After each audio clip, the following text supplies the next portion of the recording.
There is a quiet comfort in beginning an evening with a story. Not a tale of battles or kings, not the din of revolutions or the grandeur of history, as is usually told. But instead, a gentler tale. A life lived in silence. Moments sewn together, thin as threads, yet forming a fabric of meaning. Today's story is from Paris. Not the Paris of parades or palaces, not the Paris of court intrigue or roaring revolution, but a softer, more modest Paris. The kind you find looking over shop windows, into the narrow windows of quiet apartments, where everyday life unfolded in the shadow of greater events. This is not a story of endings, but of continuity. The seamstress's work never truly ends. Each parting leads to another. Each thread connects what came before with what is to come. And so it is with her days, one by one, unremarkable to the world, but deeply present to herself. As you listen, perhaps you will feel the same. The ease of a quiet day, a way of slowing down, of leaning into the rhythm of little things. And perhaps as you listen, you will feel yourself tuning into that rhythm too. The day softens, the night deepens, and one stitch at a time, the mind begins to rest. This is the story of Héloïse Marienne. Letters, lace, threads, and quiet days in Paris, 1780. This is a story without a grand beginning and a dramatic ending. It is simply life, carefully sewn into place. And now, let us begin. But before we do, a little reminder. If you find solace in these quiet stories, I invite you to support this work in the simplest way possible by subscribing, leaving a like, and sharing your thoughts in the comments. This helps the story continue, thread by thread, day by day. And with that, let's quietly enter the seamstress's room and listen. The morning light filtered softly through the fine lace curtains of a narrow apartment tucked above a linen shop in the Rue Saint-Honoré. It was spring in Paris, in the year of 1780, though no grand events marked this particular day. Outside, the city was awakening quietly. Carts creaked by, hooves tapped cobblestones, and a bakery's door opened with the first smell of warm brioche. Inside the room, the air was thick with stillness and the faint, sweet scent of lavender. It mingled with the subtle musk of pressed cotton, candle wax, and worn wood. A candle left from the night before had burned down low in its brass holder, leaving a tiny pool of wax like cream on a saucer. Héloïse Marienne, seamstress by trade, lay half awake under a quilt of faded rose calico. Her narrow bed stood pressed against the wall beneath a small attic window. In the half-light, one could see that the room was both bedroom and workshop, a place where sleep and labor shared the same four walls. There was no urgency to her rising, no shout of alarm, no clanging bell, only the ritual of slow waking and the quiet company of her thoughts. She sat up and placed her bare feet gently upon the woven rush rug, worn smooth by countless mornings. The chill of the floor did not surprise her. She crossed the room to open the shutters, their hinges creaking softly. Pale light flooded in, revealing the careful order of her space. Threads, spools, folded fabrics, and a few delicate garments hung on wooden pegs. A small table near the window was her workbench. On it rested a needle cushion, an ivory-handled awl, a pair of embroidery scissors shaped like a stork. Everything had its place, and nothing was new. She washed her face in a porcelain bowl with rose water, applied lightly with a frayed linen cloth. The water was cold, but it revived her. She dressed slowly, in a simple gown of dove-gray linen and a pale fichu at her neck. Her corset, lightly boned and laced without a mirror, was not for fashion but posture. Once dressed, she took a folded letter from her writing desk, written the night before in brown ink on cream paper. The address was not yet penned.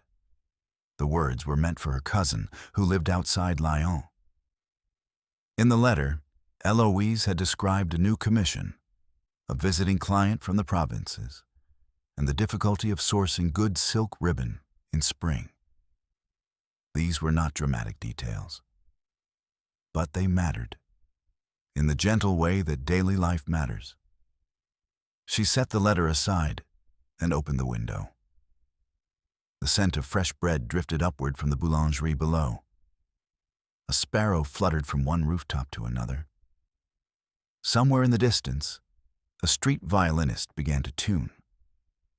So began another day. Slowly, gently, stitched into the rhythm of thread, habit, and lace.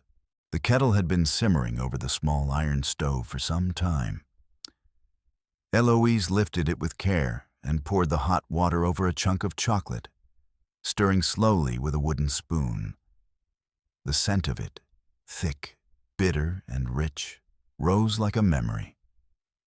She drank it not with bread, but with a biscuit she had baked 2 nights before, still crisp at the edges. Her breakfast was eaten standing near the window, with her back warmed by the sun and her hands already turning over cloth samples in her mind. There was a gown to finish by the end of the week, a riding habit in slate blue trimmed with silver braid, and a corsage à la polonaise requested by Madame Thévenot, who always came with a lapdog and faint perfume. By 8 o'clock, she had unrolled her swatch book and begun drafting a note to Monsieur Legrand, the ribbon merchant on Rue des Petits Champs. She needed 12 meters of celadon green satin and 8 of pale rose gross grain. She wrote neatly and precisely, folding the paper into thirds and pressing a wax seal with her small brass stamp, a tiny thimble in profile. The apprentice from the shop downstairs would deliver it for her, along with the bill from the last order, which remained unpaid. A knock at the door interrupted her. Not a loud one, but polite and brief. It was Lucienne, a laundress and occasional assistant, bringing back 2 shifts and a set of linen cuffs. They had been starched and pressed, folded with lavender sachets. Eloise thanked her, paid her in coins wrapped in cloth, and offered a second biscuit in return. They spoke little. The exchange was warm but sparse, as was customary. When Lucienne left, Eloise opened her work chest. Inside were drawers lined with velvet and paper, bobbins, lace remnants, paper patterns traced by candlelight. Each had its place. Each told its own quiet story. From the bottom drawer, she withdrew the unfinished bodice and laid it flat. Its edges were basted, but not yet stitched. She ran her fingers along the seams, testing for evenness. The stitches would be small, nearly invisible. This was her way. She never rushed. Outside, the city began to hum, but from her perch above the street, Eloise heard little of it. Only the rustle of fabric, the scrape of her chair, and the tick of the clock above the hearth marked the time. The afternoon passed in soft labor. Pins tapped gently onto a shallow dish. Threads were snipped, trimmed, tucked. A magnifying lens, cracked slightly at the edge, helped her with the finer lacework. The bodice began to take shape. It was a delicate project, made of cream moiré taffeta, with pleated trim that curled like sea foam. The client, a widow named Madame de Ruelle, had requested it for her daughter's engagement. Though she spoke little, Madame had fingers that lingered on the fabrics and eyes that remembered other years. By 5 o'clock, Eloise lit her small oil lamp. The sun was lowering behind the chimney pots. Outside, a neighbor's cat leapt from one sill to another. She paused in her work only to stretch her fingers and opened her small jar of balm, beeswax and lavender pressed into her palms. The room was silent but for the occasional pop of the stove. Her movements slowed with the fading light. She laid the bodice aside and turned to mend a pair of linen gloves worn at the thumbs. They belonged to her own mother, now many years buried, and Eloise wore them sometimes when she worked, not for need, but remembrance. She wrote another letter after supper, this one to a client who had moved to Versailles. Her handwriting was thin and slanted, like the seams she sewed. She enclosed a small sketch of the design in the corner, nothing elaborate, just a suggestion. By nightfall, she sat by the candlelight and stitched lace into the hem of a chemise. The lace was old, yellowed slightly, but still strong. Her hands moved with memory rather than thought. There was a certain rhythm to lace work, a counting, a pattern, a hum in the mind. It was the closest she came to song. The candle had burned halfway down its wick. The hour was past 9, and the streets below had quieted. A cart passed now and then. Distant footsteps. The faint call of a night watchman. Eloise sat still for a long time before bed, reading a letter sent weeks ago by a friend in Bourges. The letter spoke of a new baby, a broken kettle, the early frost on cabbages. She smiled faintly at the words, though no laughter came. She folded the letter carefully and placed it in a box lined with sachets, lavender, rose, a sprig of dried thyme. Her hands lingered over the box before closing it. Each sachet had been stitched by hand, filled with dried herbs from the market. She cleaned her tools, one by one. Scissors, thimble, pins, a cloth to wipe, a tin to store. The needle cushion, patched in one corner, was returned to its place beside the window. Before sleep, she wrote in her small diary, a few lines only. Worked on bodice, ordered ribbon, hands tired. Lucienne brought the shifts. Then she placed it on the shelf, beside a small porcelain figure of Saint Anne. At last, she climbed into bed. The quilt was warm, the pillow faintly scented. A breeze moved the curtains, and in the hush of her small room, the candle flickered, then vanished. The silence that followed was whole and soft, like the inside of a folded napkin. Outside, the moon traced its silver path along the rooftops, and within, the seamstress slept. The morning arrived not with sun, but with a hush of overcast sky and the soft patter of rain against the window panes. It was the sort of weather that dimmed the whole street, muting the cries of vendors and the rattle of wheels. In her small attic room, Eloise lit a candle despite the hour. Its glow settled over her table, casting long shadows across folded linens. She had just warmed her hands on a cup of thin broth when a knock came. Brisk, then fussy. Eloise opened the door to find Madame Thévenot in her usual finery. A towering wig powdered white, a blue silk mantelet, and her ever-present lapdog, Mathurin, tucked under one arm. The seamstress curtsied without ceremony and invited the lady inside. Madame entered without waiting, sniffed the air once, and then seated herself on the only plush chair in the room. Her dog yipped twice before curling into her skirts.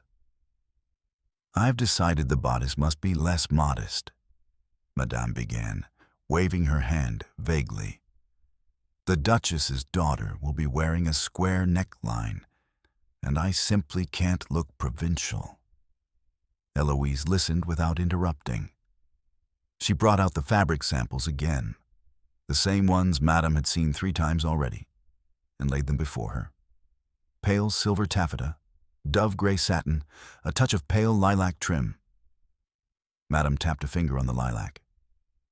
"This, yes, it has a certain morning softness, like sugared violets, Add a double pleat at the back and perhaps more fringe on the sleeves.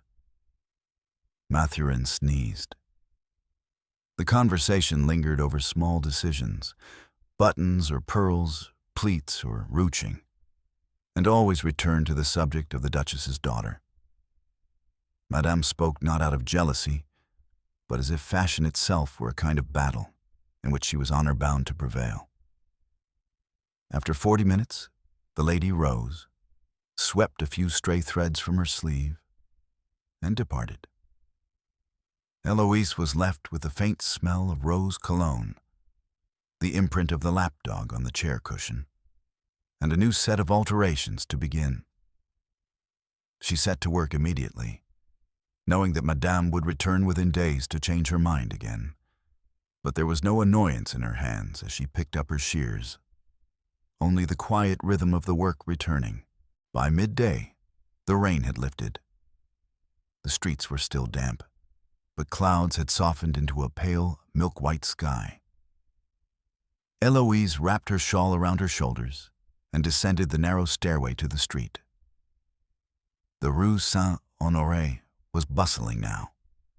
Fruit sellers calling out prices, children tugging at aprons, a man with a broom sweeping puddles into the gutter. Eloise's steps were small and deliberate.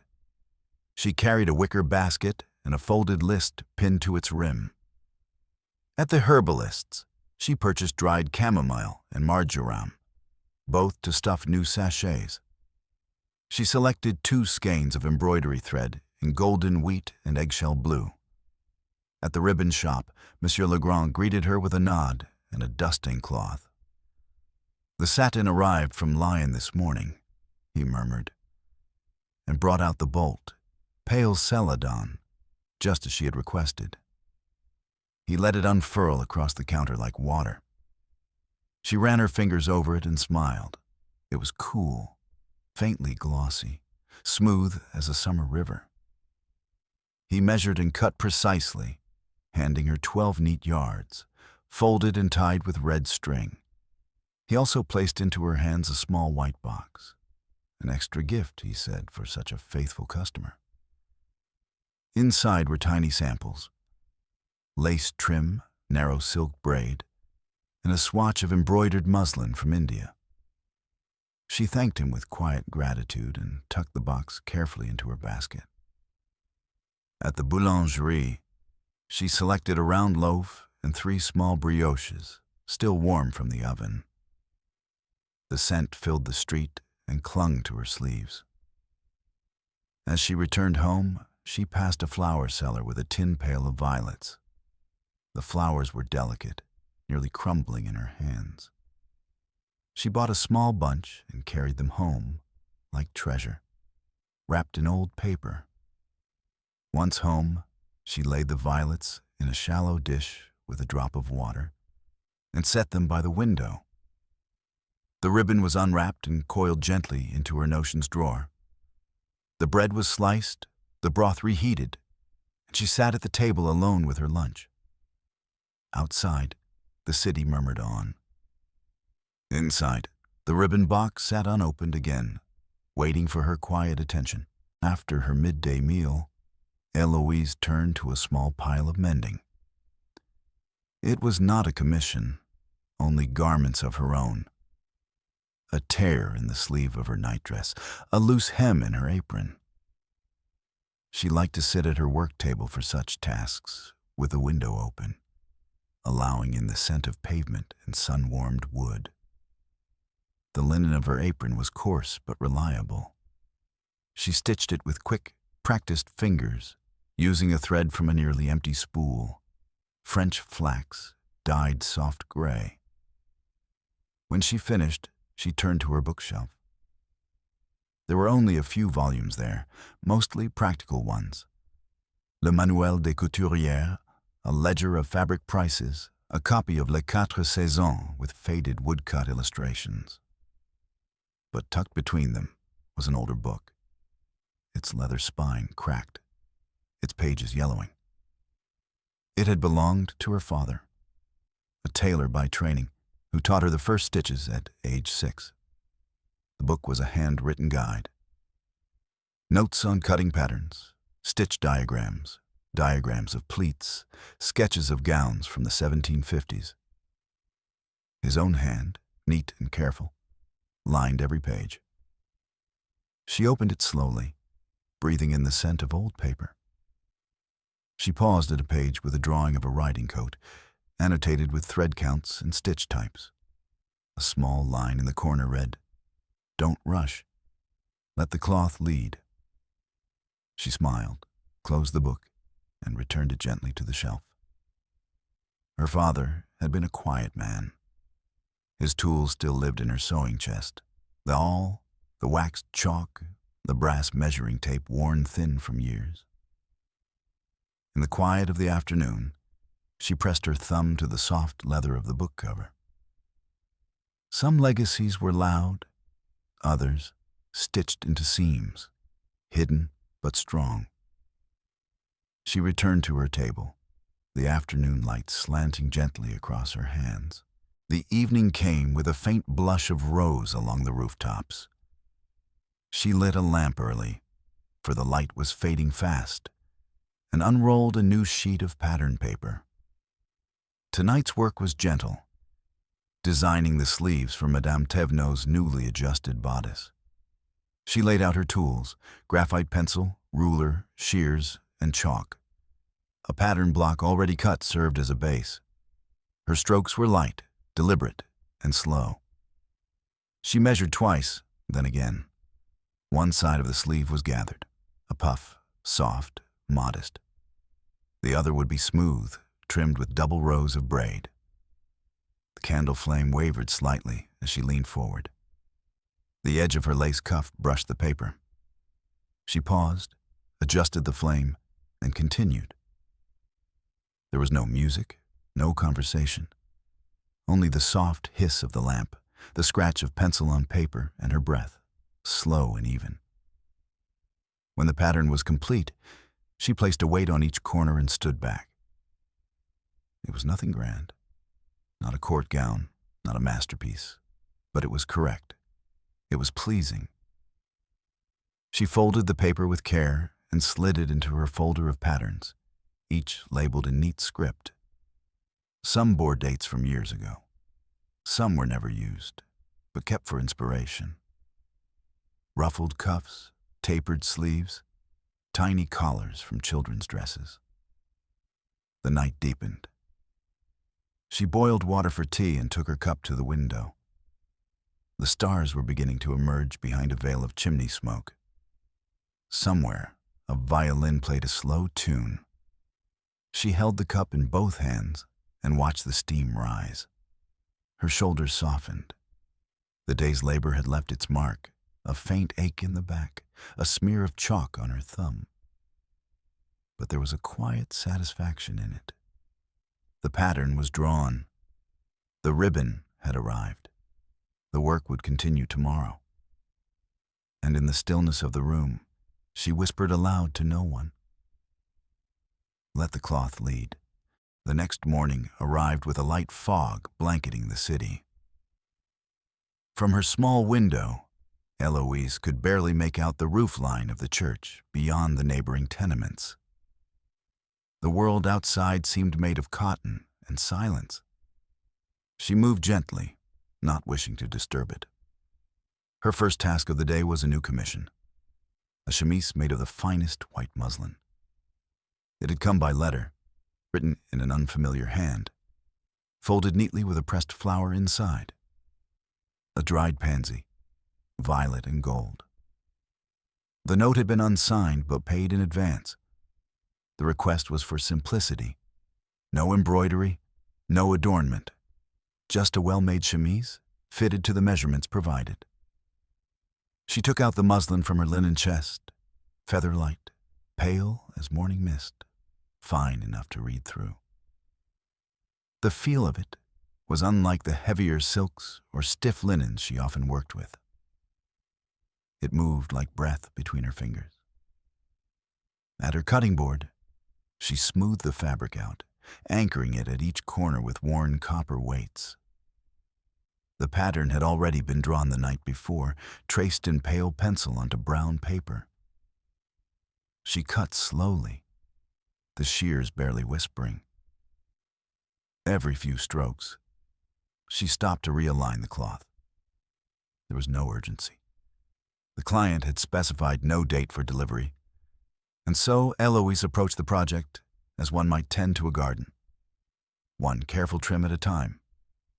She stitched the pieces together with invisible seams, folding the edges into themselves like secrets. The sleeves were narrow, gathered at the wrists with the smallest of tucks. The neckline plain, bound with soft tape. The body loose, as though meant for sleeping under stars. As she worked, she thought of the person who had written the letter. A woman, she guessed, by the rounded script. But beyond that, nothing. She imagined perhaps a poet, or a young widow, or someone who had once worn velvet, but now preferred the quiet honesty of muslin. By midday, the fog had begun to lift. But inside the room, the stillness lingered. She did not speak, and the cloth did not speak. And yet somehow, between them, a story was being sewn. After lunch, soup and a thin slice of pear, Eloise took out her sachet supplies. It was a quiet sort of day, and she felt like working on something gentle. She brought out the dried herbs she'd purchased earlier in the week. Lavender buds, crushed rosemary, rose petals, and tiny curls of dried lemon peel. From a drawer, she retrieved her offcuts. Strips of cotton and cambric, scraps too small for garments, but perfect for sachets. She cut rectangles and squares, lined them with thin netting, and began to stitch. The scent rose into the room like memory. As she worked, she thought about the people who would receive them. Some would be tucked into trunks with wedding gowns or baptismal robes. Some into the drawers of old armoires where love letters and yellowed handkerchiefs slept. Others would find their way into traveling satchels, the scent of home nestled among coins and combs. She worked slowly. She wasn't making them for sale. These were for gifts, for barter, or for no reason at all. When she had finished 3, she tied them with faded ribbon, pale green, wine red, and cream. Then she placed them in her drawer, beside the others, as if laying down offerings to the quiet gods of cloth and comfort. Afterward, she took out a single square of fine lace and began to mend a tear along the edge. It was old lace, perhaps older than she was, with tiny fleur-de-lis stitched along its border. It had come to her from her mother, who had never told her where it came from, only that it was French and handmade, and not to be thrown away. Mending lace was like mending breath. Each broken thread required patience and care. A wrong movement could make the whole worse. Outside, a bell tolled 3 times. She paused and stretched her fingers, then returned to her needle.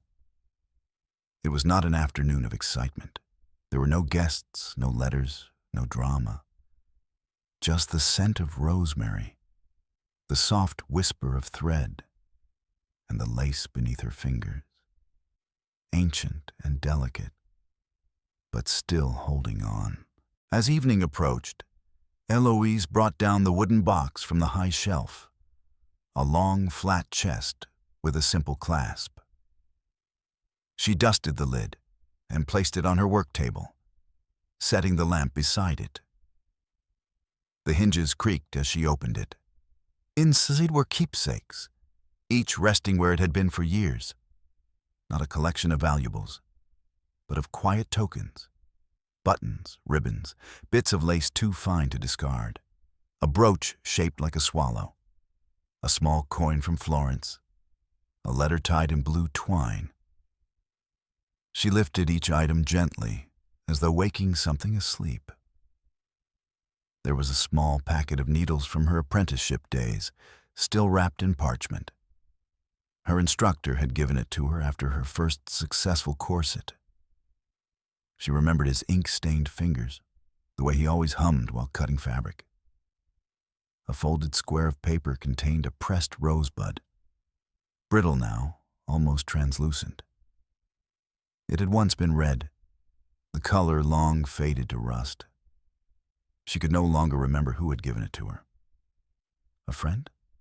A love? The absence of memory didn't matter. It had once meant something, and that was enough. A pair of child's gloves, impossibly small, yellowed with age. They had belonged to her sister, long gone now. She stroked the fingers of one glove, barely larger than her own thumb. Her breath caught, just for a moment. But she didn't cry. There were no tears left in this memory, only warmth. At the very bottom of the box was a folded handkerchief embroidered with the initials E.M., her own, in tiny letters. She had made it at 13, proud of her stitches. The thread had frayed at the corners, but the letters still stood. She repacked the box slowly, placing each piece as it had been, as if tucking them into bed. Then she closed the lid and returned it to its place. It was time to light the evening candle and to begin winding down the day. The last hour of the day was her quietest. The lamp burned low, the city outside hushed to a faint murmur. She had made a pot of tea, not for the taste, but for the ritual. Chamomile and lemon peel, steeped in a cracked porcelain pot. She poured a single cup, cupped it in both hands, and sat at the edge of her bed. Her feet ached slightly. There was a stiffness in her shoulders. These were not complaints, only quiet truths. They had become part of her. She drank slowly, then set the cup aside and returned to her table. There was a single task left, to finish the hem of the chemise. The stitches were even, the thread fine. She took her time, humming a lullaby under her breath, not for any child, just for the rhythm. Her fingers moved automatically, guided more by memory than thought.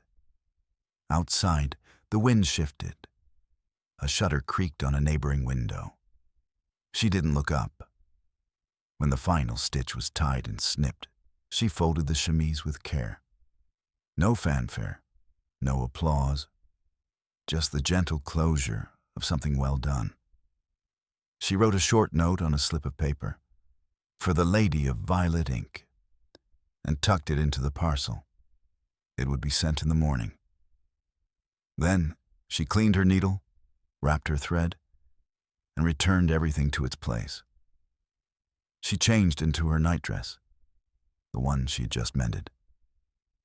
It smelled faintly of lavender and ash. She blew out the candle. The darkness that followed was velvet.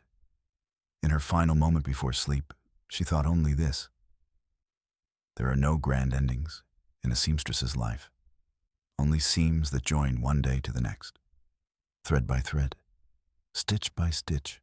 And then, like cloth folded at dusk, she rested.